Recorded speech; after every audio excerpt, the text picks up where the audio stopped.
സംസ്ഥാന സർക്കാരിന്റെ ഓണം വാരാഘോഷം സമാപന ഘോഷയാത്ര ഉടൻ ആരംഭിക്കും. വൈകുന്നേരം 4 മണിക്ക് മാനവീയം വീഥിക്ക് മുൻപിൽ ഗവർണർ രാജേന്ദ്ര വിശ്വനാഥ് ആർലേക്കർ ഘോഷയാത്ര ഫ്ളാഗ് ഓഫ് ചെയ്യും. 1000-ലധികം കലാകാരന്മാരുടെ വിവിധ പ്രകടനങ്ങളും 60-ലധികം ഫ്ലോട്ടുകളും അണിനിരക്കുന്ന ഘോഷയാത്രയ്ക്കായി ക്രമീകരണങ്ങൾ പൂർത്തിയായി. മാനവീയം വീഥിയിൽ നിന്ന് ഷഫീദ് റാവുത്തറും സലീം മാലിക്കും ചേരുന്നുണ്ട്. ആദ്യം ഷഫീദിലേക്കാണ്. ഷഫീദ്, കേരളത്തിന്റെ ഔദ്യോഗികമായ ഓണാഘോഷങ്ങളുടെ ഔപചാരികമായ അവസാനമാണ്, കൊടിയിറക്കമാണ്. ഈ കഴിഞ്ഞ ദിവസങ്ങളെല്ലാം അനന്തപുരിക്ക് തിരുവനന്തപുരത്തിനാകെ ആഘോഷമായിരുന്നു. അതിൻ്റെ കൊട്ടിക്കലാശം അത് വളരെ മനോഹരമായി അണിയിച്ചൊരുക്കിയിരിക്കുന്നു മനസ്സിലാകുന്നു. വർണ്ണാഭമായ ഒരു ഫ്രെയിമിലാണ് ഷഫീദ് നിൽക്കുന്നത്.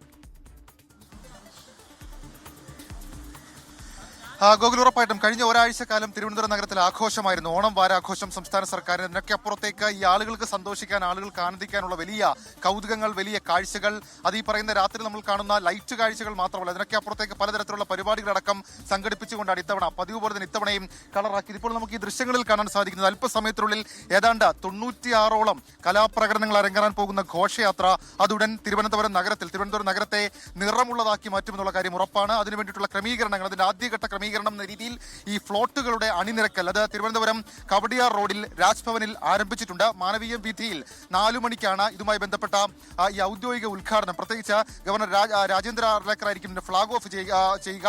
അദ്ദേഹം ഔദ്യോഗികമായി 4 മണിക്ക് മാനവീയം വീഥിയിൽ governor Rajendra Arlekar flag off ചെയ്യുന്നതോടെ ഈ ഘോഷയാത്ര ആരംഭിക്കും. ഈ ഘോഷയാത്രയോടെ വരവറിയിച്ചുകൊണ്ട് 51 കലാകാരന്മാർ ശംഖനാദം മുഴക്കുകയും ഈ വാദ്യോപകരണങ്ങളുടെ പ്രകടനമടക്കമുള്ള കാര്യങ്ങൾ ഉണ്ടാവുകയും ചെയ്യും. മാത്രമല്ല, ഇത്തവണത്തെ ഫ്ലോട്ടുകൾക്ക് പലതരത്തിലുള്ള പ്രത്യേകതകളുണ്ട്. അത് കഴിഞ്ഞ തവണത്തെ പോലെയല്ല, സംസ്ഥാനത്തിന് പുറത്ത് നിന്ന് മറ്റു സംസ്ഥാനങ്ങളെ പ്രതികരിക്കുന്ന പലതരത്തിലുള്ള ഫ്ലോട്ടുകൾ ഉൾപ്പെടെ അവിടെ ഉണ്ട് എന്നുള്ളത് ഏറ്റവും ശ്രദ്ധേയമായിട്ടുള്ള കാര്യം. ഇപ്പോൾ നമുക്ക് ഈ പരിചയമുട്ടടക്കമുള്ള കാര്യങ്ങൾ, കേരളത്തിന്റെ തനതായിട്ടുള്ള പല കലാപ്രകടനങ്ങളും ഇതിനൊപ്പം ഉണ്ടാകുമെന്നുള്ളതാണ് ഏറ്റവും പ്രധാനപ്പെട്ട കാര്യം. സലീം മാലിക് കൂടി നമ്മളോടൊപ്പം ചേരുകയാണ് ഈ സന്തോഷത്തിൽ. സലീം, ഇത് വളരെ കളർഫുൾ ആണ്. 4 മണിയോടുകൂടി ഈ റോഡ് മുഴുവൻ കലാപ്രകടനങ്ങൾ കൊണ്ട് നിറയും. എങ്ങനെയുണ്ട് കാര്യങ്ങൾ? ഷഫീദ്, ഗംഭീരമായിരിക്കും. കാര്യം എന്ന് പറഞ്ഞാൽ ഇപ്പോൾ തന്നെ നമ്മൾ ഈ വരുന്ന വഴിക്ക് കണ്ടു, പല സ്ഥലങ്ങളിൽ നിന്ന് ആളുകൾ ഇതിനോടകം തന്നെ റോഡിന് ഇരുവശവും തടിച്ചുകൂടി കഴിഞ്ഞു. അപ്പോൾ ഒരു വലിയ വൈബിലേക്ക് തിരുവനന്തപുരം പോവുകയാണ്. അത് ഇന്നത്തെ ദിവസമല്ല, വൈബിന്റെ കൊട്ടിക്കലാശം, അതിന്റെ ഒരു അർഹിക്കുന്ന പരിസമാപ്തി എന്ന് വേണം നമുക്ക് പറയാൻ. സാധാരണഗതിയിൽ ഈ സമയത്ത് നമ്മൾ ഈ തിരുവനന്തപുരത്തെ ഈ പ്രധാനപ്പെട്ട റോഡിന്റെ 2 വശത്തും ആളുകൾ കാണാം. ഇത്തവണ ഒരു കുറവ് ഫീൽ ചെയ്യുന്നുണ്ടോ? ഇല്ല. കാര്യം എന്ന് പറഞ്ഞാൽ കഴിഞ്ഞ തവണ ഇതുപോലെയായിരുന്നു. ഈ 4 മണി സമയമാകുമ്പോഴേക്കും ഈ 2 വശത്തും ഞെരിങ്ങി നിന്നുള്ള ആളുകളായിരിക്കും. കാരണം കഴിഞ്ഞ ദിവസങ്ങളിലൊക്കെ രാത്രിയിൽ നമുക്ക് ഇവിടെ നിന്ന് പോകാൻ കഴിയാത്തൊരു സാഹചര്യമുണ്ട്. ഞാനൊരു കാര്യം പറയാം, അതായത് ഈ തിരുവനന്തപുരത്ത് നിന്ന് പുറത്തുള്ളവർ ഈ ദിവസങ്ങളിൽ ഇവിടെ ലൈറ്റ് കാണാൻ വരുന്നു എന്ന് പറയും. അപ്പോൾ നമ്മുടെ ഓഫീസിൽ തന്നെ ഒരാൾ ചോദിച്ചത്, ആദ്യമായിട്ട് വരുന്ന ആളാണ്, ആൾ ചോദിച്ചത് ഈ ലൈറ്റ് ഞങ്ങളുടെ അവിടെയൊക്കെ ഉണ്ട്, എന്താ ഇത്ര കാണാൻ പ്രത്യേകതയെന്ന്. അതേ ചോദിച്ച ആളുകൾ തന്നെയാണ് പിന്നെ ആ ലൈറ്റ് കണ്ടിട്ട് അമ്പമ്പോ ഇതെന്തൊരു കാഴ്ച എന്ന് പറയുന്നത്. അത് ഈ നഗരത്തിന്റെ ഒരു പ്രത്യേകതയാണ്. ഈ നഗരം നിർമ്മിച്ചിരിക്കുന്ന രീതി, അവിടുത്തെ മരങ്ങൾ, അതിലൊക്കെ വെച്ചൊരു വല്ലാത്ത കാഴ്ചയാണ്.